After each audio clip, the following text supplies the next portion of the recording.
Hello all of you, welcome back to my channel. मैं आज आप लोगों के लिए लेकर आ चुकी हूँ एक कलेक्टिव रीडिंग जिसका टॉपिक रहने वाला है जिनके बारे में आप सोच रहे हैं क्या वह भी आपको याद करते हैं, या जिस पर्सन का थॉट या जिस पर्सन का नाम आपके मन में है, चेहरा आपके मन में है, विचार है, क्या वो भी आपको याद करते हैं। ओके, तो ये रीडिंग क्योंकि जनरल है, कलेक्टिव है, इसीलिए सभी ज़ोडिएक साइंस के लिए है, सभी ज़ोडिएक साइंस के लिए है, हर उम्र के व्यक्ति के लिए है, टाइमलेस है। आप जब भी इस वीडियो तक पहुंचेंगे, जब भी इस वीडियो को देख रहे हैं, ओके, यह तभी आपके साथ रेजोनेट करेगा क्योंकि आप जब इस वीडियो तक पहुंचे हैं इसमें तभी आपके लिए कोई ना कोई मैसेज है। ओके, रीडिंग क्योंकि व्यूअर्स टाइमलेस है इसीलिए जब भी देखेंगे रेजोनेट करेगी, बट अगर किसी तरह से आप इस वीडियो तक पहुंच गए हैं तो डेफिनेटली इसमें कोई ना कोई मैसेज आपके लिए है, तभी आप यहाँ तक पहुंच पाए हैं। तो आइए चलिए रीडिंग को कंटिन्यू करते हैं और मेल फीमेल सभी के लिए है। ओके, देखते हैं कि जिनके बारे में आप सोच रहे हैं क्या वह भी आपको याद करते हैं या करती हैं। ओके, लेट्स सी, जिनके बारे में आप सोच रहे हैं क्या वह भी आपको याद करते हैं। Let's see, we need one card at one time.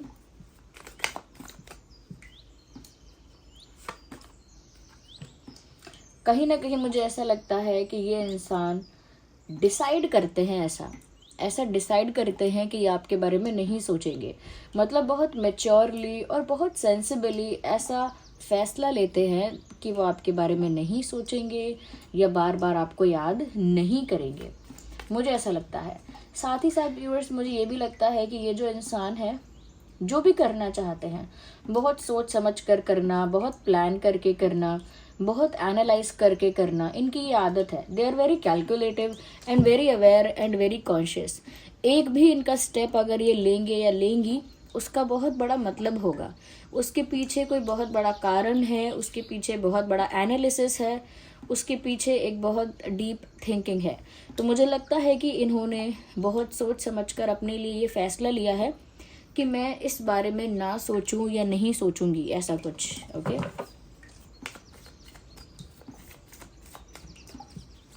Yes,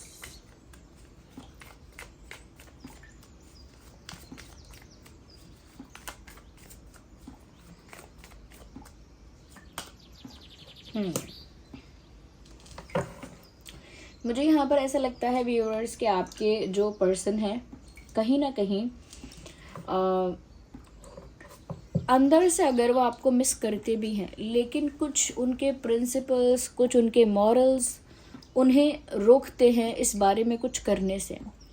even अगर आपका थॉट उनको आए या कहीं ना कहीं आपके बारे में बहुत ज़्यादा विचार उनको आते हैं, तो क्योंकि उन्होंने फैसला लिया हुआ है कि वो आपके बारे में नहीं सोचेंगे और कहीं ना कहीं उनके प्रिंसिपल्स, उनके मॉरल्स, उनके वैल्यूज़ उनको इस बारे में कुछ करने से रोकते हैं। अगर उनको थॉट आ भी जाए, सपोज उन्होंने फैसला लिया है कि वो आपके बारे में नहीं सोचेंगी या नहीं सोचेंगे, बट स्टिल अगर आपका थॉट आता है, आपकी याद आती है, आपके बारे में विचार आते हैं, तो कहीं ना कहीं इस इंसान ने अपने लिए कुछ नियम बनाए हैं, इनके कुछ प्रिंसिपल्स हैं, इनकी कुछ वैल्यूज़ हैं जो इन्हें रोक देती हैं कि अगर विचार आ भी रहा है तो कुछ सोचना भी मत इस बारे में। अगर विचार आ भी रहा है तो कुछ करने के बारे में सोचना भी मत। Okay, even if you are thinking, don't try to do anything about it. अगर आप सोच भी रहे हो इस बारे में, कोई ज़रूरत नहीं है इस बारे में कुछ करने की।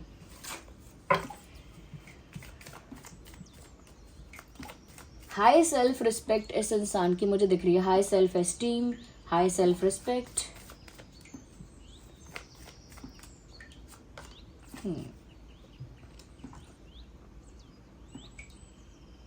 या यहाँ पर मुझे ऐसा लगता है कहीं ना कहीं व्यूअर्स आपके पर्सन जो है ना वो आपकी वजह से बहुत ज़्यादा एनर्जेटिक, बहुत ज़्यादा मोटिवेटेड और बहुत ज़्यादा एक्साइटमेंट में, या कह सकते हैं कि बहुत ज़्यादा एक जोश में होते हैं या होती हैं। मतलब आपकी वजह से काफ़ी मोटिवेशन, काफ़ी एनर्जी और काफ़ी ज़्यादा पैशन उनको फील होता है, चाहे वो कुछ भी करना हो लाइफ में, चाहे कोई गोल्स अचीव करने हैं या पार्टी करनी है या कुछ रिस्पॉन्सिबिलिटी फुलफिल करनी है।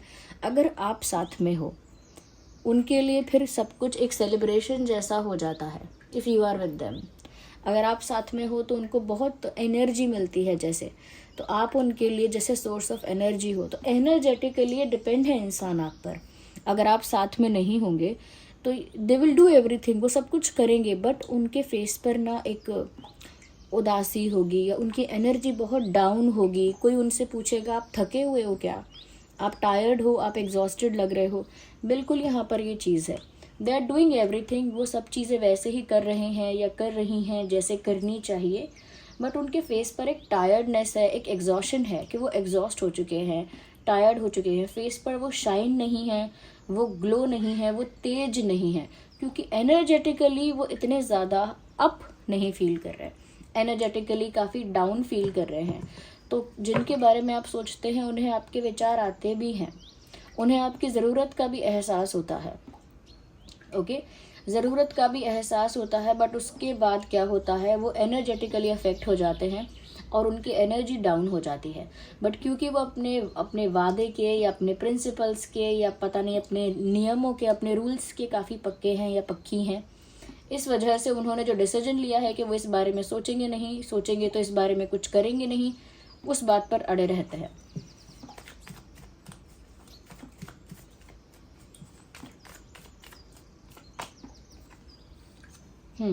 May be they are dreaming about you. Okay, मुझे ऐसा लगता है कि अगर ये कॉन्शियसली अपने आप को आपके बारे में सोचने से रोक सकते हैं अगर, तो ये सपनों को तो नहीं रोक सकते। They do not have any control on dreams, उनका कोई कंट्रोल नहीं है, उनका कोई बस नहीं चलता है सपनों पे। अगर सपनों में आप उनके आ रहे हो, ओके, तो वो चीज़ वो इरेज नहीं कर सकते, मिटा नहीं सकते, रिमूव नहीं कर सकते, which is actually happening with them. उनके साथ ये हो रहा है बहुत ज़्यादा, आप उनके ड्रीम्स में हो, क्योंकि वो ना जो करने की कोशिश कर रहे हैं वो उनके ऊपर रिवर्स वर्क कर रहा है। सपोज़ अगर वो फैसला ले रहे हैं कि मुझे इस बारे में नहीं सोचना, तो ये चीज़ रिवर्स वर्क कर रही है, बल्कि उल्टा ज़्यादा थॉट्स आपके बारे में आ रहे हैं। अगर वो ये सोच रहे हैं कि थॉट्स भी आ रहे हैं लेकिन उनके कुछ नियम हैं, उनके कुछ प्रिंसिपल्स हैं, उनकी सेल्फ रिस्पेक्ट है, ये है वो है, इस वजह से याद भी आएगी तो भी इस बारे में कुछ करना नहीं है, तो वो जितना ज़्यादा ये सोच रहे हैं कुछ करना नहीं है, इस बारे में कुछ नहीं करना है, तो फिर उनके सपनों में वो चीज़ बाउंस बैक हो जाती है। सपने में फिर आप दिखते हो, आपका चेहरा दिखता है या कुछ ना कुछ मोमेंट होता है सपने में, तो फिर वो होता है। और कहीं ना कहीं क्योंकि एनर्जेटिकली आप पर बहुत डिपेंड है, तो इनकी एनर्जी भी डाउन और लो दिखती है।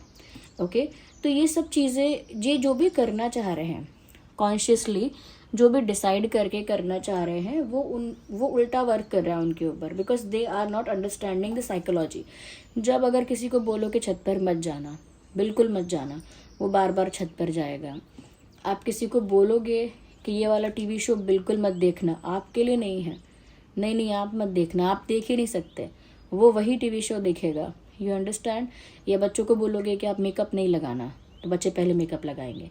तो बस वो साइकोलॉजिकली अंडरस्टैंड नहीं कर पा रहे इस चीज़ को, कि जितना वो अपने हार्ट को, माइंड को कंट्रोल करने की कोशिश कर रहे हैं, उतना ही ज़्यादा वो चीज़ आउट ऑफ कंट्रोल होगी।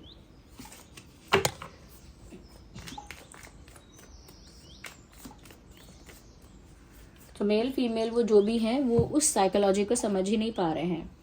मुझे लगता है कि काफ़ी उनके अंदर इस समय धैर्य है, शांति है, काफ़ी ज़्यादा मुझे लगता है इंतज़ार है। मैं ये नहीं कह सकती किस चीज़ का इंतज़ार है, but they are waiting for something very patiently. बहुत सब्र के साथ, बहुत धैर्य के साथ वो किसी चीज़ का इंतज़ार कर रहे हैं। एक्चुअली यहाँ ऐसा भी है कि इन्हें आपकी याद आती है, आपके विचार आते हैं, बट क्योंकि उनके अंदर बहुत हाई कंट्रोलिंग पावर है, या क्योंकि उनके अंदर पेशेंस बहुत ज़्यादा है, तो उन्होंने वो पेशेंस रखा हुआ है। Even if they want to talk to you, even if they want to meet you, they have patience and they are just maintaining their patience. मतलब उन्हें कुछ भी करना हो, कितनी भी याद आए, जो भी हो, उनके अंदर काफ़ी, कहते हैं कि धैर्य शक्ति बहुत है उनके अंदर, वो पेशेंस रख सकते हैं। तो पेशेंस रखा हुआ है उन्होंने, ऐसा लगता है।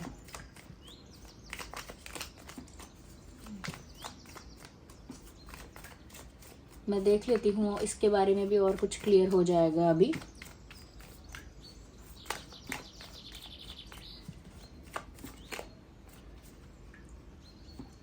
ये इंसान हाई सेल्फ एस्टीम का पर्सन है ऐसा लगता है मुझे, या मेल फीमेल जो भी है। सेल्फ एस्टीम, सेल्फ रिस्पेक्ट बहुत हाई है।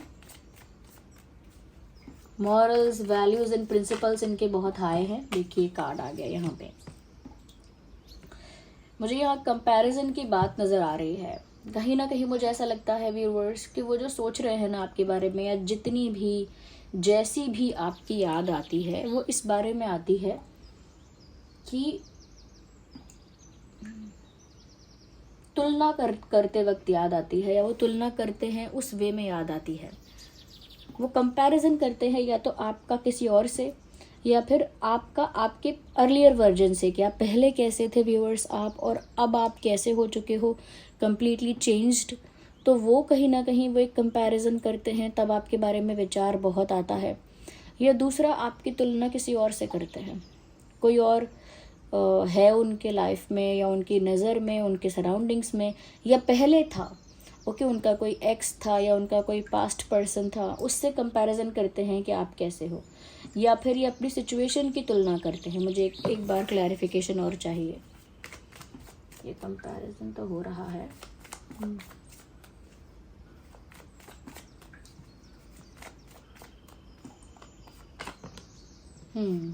मुझे ऐसा लगता है व्यूअर्स के ये इस चीज़ की तुलना करते हैं कि पहले आप कैसे थे और अब आप कैसे हो। यस, यहाँ पर ऐसा भी है कि अगर कोई इनको अप्रोच करता है, ओके कोई इनको अप्रोच करता है, उस समय भी ये ऐसा सोचती हैं या सोचते हैं कि वो इंसान आपके मुकाबले में कैसा है। यू नो, अगर उन्हें किसी से भी मिलना होगा, किसी से भी दोस्ती करनी होगी, हमेशा वो कंपेयर करते हैं आपसे। बिकॉज आपका उनके दिमाग में ना एक माइंडसेट है आपको लेकर उनके दिमाग में, कि आप ऐसे हो और उन्हें आप अच्छे लगे थे। तो अब उन्हें अगर कोई अच्छा लगेगा तो किस बेसिस पे लगेगा। मुझे लगता है तुलना कर रहे हैं ये। They are comparing you with yourself and they are comparing you with someone else. आप पहले कैसे थे, अब कैसे हो, इसमें भी कंपैरिजन चल रहा है। और अगर कोई इनको अप्रोच कर रहा है तो भी आपसे ही कंपेयर कर रहे हैं। सो या they think about you a lot. बहुत ज़्यादा आपके बारे में थॉट्स इनको आते रहते हैं, बट इनका पेशेंस अच्छा है और कहीं ना कहीं कंट्रोल है इनका, इनके एक्सप्रेशन पर, इनके कम्युनिकेशन पर। तो इनकी बातों में या एक्सप्रेशन में वो चीज़ दिखती नहीं है, बट अंदर ही अंदर कहीं ना कहीं ये सब चल रहा है।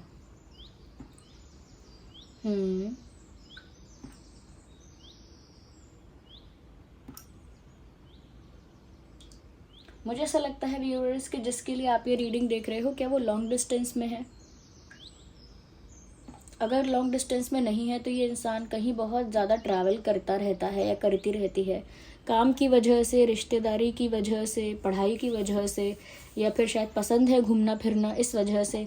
But I think they like to travel a lot, और maybe they have to travel a lot. मतलब उन्हें ट्रैवल करना बहुत पसंद है, या फिर बहुत पसंद नहीं है तो भी करना पड़ता है। मतलब ऐसा कुछ है, ट्रैवलिंग इनकी लाइफ में काफ़ी ज़्यादा है ऐसा लगता है। तो व्यूअर्स यस, ये आपके बारे में सोचते हैं, आपको याद भी करते हैं, लेकिन इनके ऊपर कंट्रोल अच्छा है, ये बात है यहाँ पे। यस, नंबर 3, 13, 23 इम्पॉर्टेंट डेट है। 8, 18, 28 इम्पॉर्टेंट डेट है। 5, 15, 25 भी इम्पॉर्टेंट है। With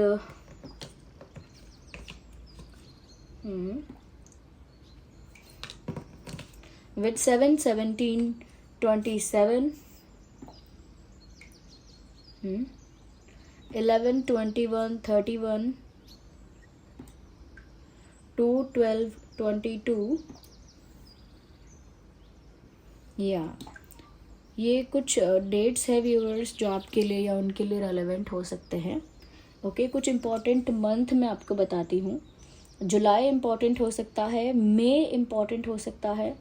July, May, August, March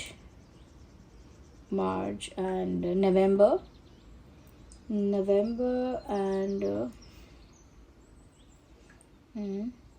December also. December, या ये कुछ महीने हैं जो रेलेवेंट हो सकते हैं, किसी तरह से इम्पॉर्टेंट हो सकते हैं आप लोगों की सिचुएशन में। ओके व्यूअर्स, तो this was the reading, I hope it was helpful. अगर थोड़ी भी हेल्पफुल है, आपको आइडिया मिल पाया है कि ये इंसान किस तरह से खुद की फीलिंग्स को कंट्रोल कर रहा है, ओके तो कमेंट्स में बताइए कितने % हेल्पफुल है ये रीडिंग, कितने % रिलेटेबल है, रेजोनेट करती है। थोड़ी भी हेल्पफुल है तो लाइक ज़रूर कीजिएगा। अगर आप नए हैं सब्सक्राइब कीजिए, बेल आइकन को प्रेस कीजिए, ताकि जब भी मैं कोई वीडियो लेकर आऊँ सबसे पहले वो आप तक पहुँच सके। ओके व्यूअर्स, चलिए फिर मिलते हैं अगली रीडिंग में। तब तक के लिए bye bye family, love you all, take care.